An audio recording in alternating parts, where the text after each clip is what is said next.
Buenos días, que el Señor les bendiga. Por aquí Rebeca nuevamente. En esta ocasión vamos a estar hablando sobre las divisiones que hablamos de las 5 divisiones del Antiguo Testamento, de los 39 libros del Antiguo Testamento. Y vamos a comenzar con la primera parte, que se conoce como el Pentateuco o los libros de la ley. Los primeros 5 libros de la Biblia, desde Génesis, Éxodo, Levítico, Números y Deuteronomio, se conocen como el Penta viene de 5, Pentateuco. Los primeros 5 libros de la Biblia o libros de la ley se conocen también como los libros de la ley de Moisés. Se dice que Moisés es el autor, el escritor de estos libros, y en la Biblia hebrea se conocen como la Torá, que son los mismos 5 libros, que narran la historia desde la creación del mundo. Habla también sobre los patriarcas, ¿verdad? Que tenemos a Abraham, los patriarcas. También cuentan todo de cómo el pueblo de Israel, ¿verdad? Que esa nación que se forma desde Abraham, fue libertado de la esclavitud que surge después en Egipto.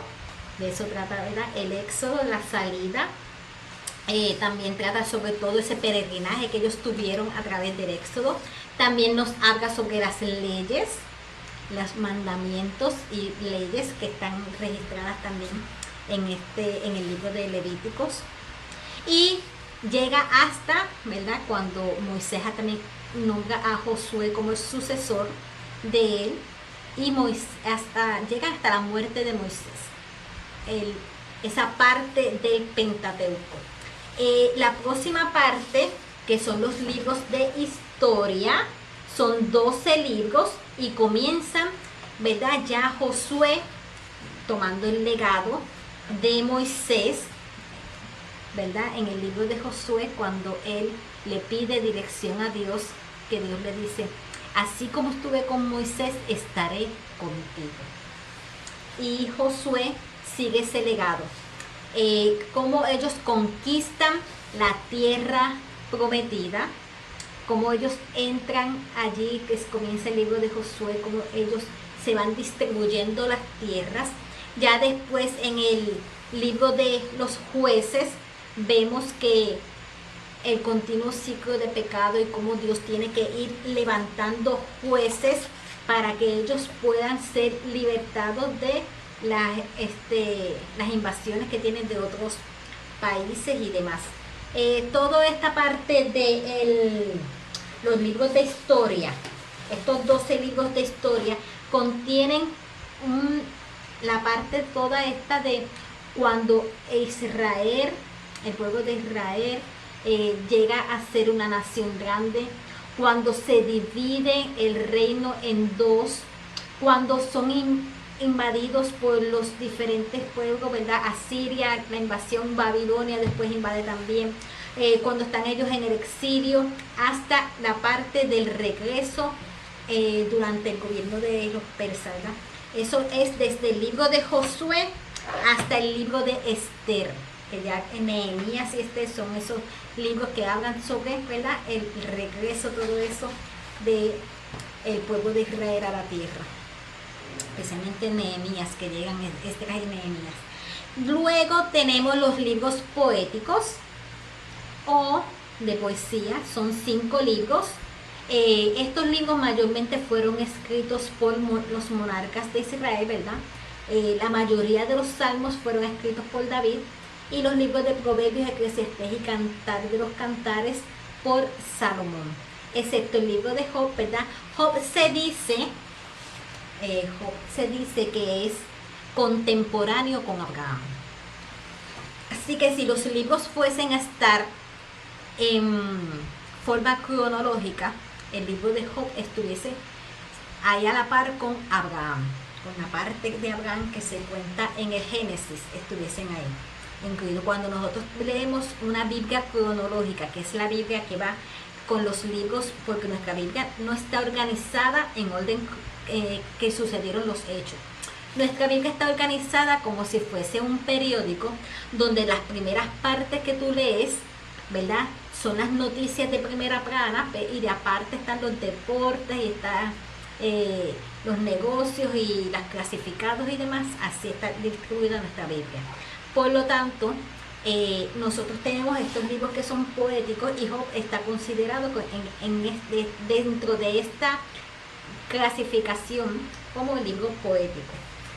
Son 5 libros, luego siguen los 17 libros restantes desde Isaías hasta Malaquías.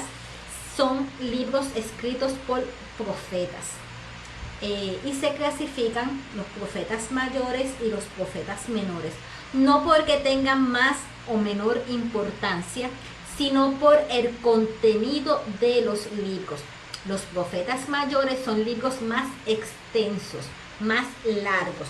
Por ejemplo, tenemos el libro del profeta Isaías, que tiene 66 capítulos, mientras que los profetas menores, algunos tienen 2, 3 capítulos, son libros más cortos. Otro de los profetas que está incluido, que ya hemos hablado antes, es Jeremías. Y Jeremías, dentro de estos libros de profetas, tiene el de Jeremías y el de Lamentaciones, son parte de los profetas mayores, ¿verdad? Así que tenemos 17 libros, 5 son profetas mayores, 12 son de los profetas menores. Uno de los profetas menores muy conocidos por nosotros, que me gusta contar en las historias bíblicas, es el de Jonás, ¿verdad? Es uno de los libros de los profetas menores. Y cada uno de estos libros tienen igual de importancia, solamente pues que son más cortos y otros más extensos, pero estos libros hablan sobre las advertencias que les dan al pueblo de Israel sobre los juicios que van a tener. Eso fue antes de que llegaran a invadirlos y se lo llevaran en el exilio y todo eso. Los profetas estaban anunciando lo que venía, pero también anunciaron la esperanza para el futuro inmediato. También anunciaron de ese Mesías que vendría. Muchas de las profecías que anunciaron se cumplieron, ¿verdad?, en Jesucristo. Y hay muchas profecías, cada una de estas profecías están cumplidas. Todavía tenemos algunas profecías que están por cumplirse, que ya veremos también en el Nuevo Testamento. Pero esas son las divisiones que tenemos del Antiguo Testamento: el Pentateuco, los libros de historia, los de poesía, los profetas mayores y los profetas menores. Algunas personas dicen que solamente son 4 divisiones, ¿verdad?, porque incluyen los profetas juntos. Y algunas personas dicen que solamente son 3, porque al Pentateuco y a los libros de historia los unen todos juntos, ¿verdad? Los 5 y 12, 17 libros como libros de historia, libros históricos todos. El Pentateuco lo unen con los de historia, y los profetas también mayores y menores los unen. Por lo tanto, solamente tienen 3 divisiones. Pero nosotros vamos a enseñar a los niños con nuestras manitas. Vamos a decirle: tenemos un solo libro, que es como una biblioteca que contiene muchos libros en conjunto, y se divide en 2 grandes partes: el Antiguo Testamento, que tiene 39 libros y es de antes de Jesús, y el Nuevo Testamento, que tiene 27, y cada uno de estos libros se divide en 5 partes. Así que poco a poco vamos a ir enseñándole a los niños sobre estas divisiones de la Biblia y los libros que la componen. Dios les bendiga.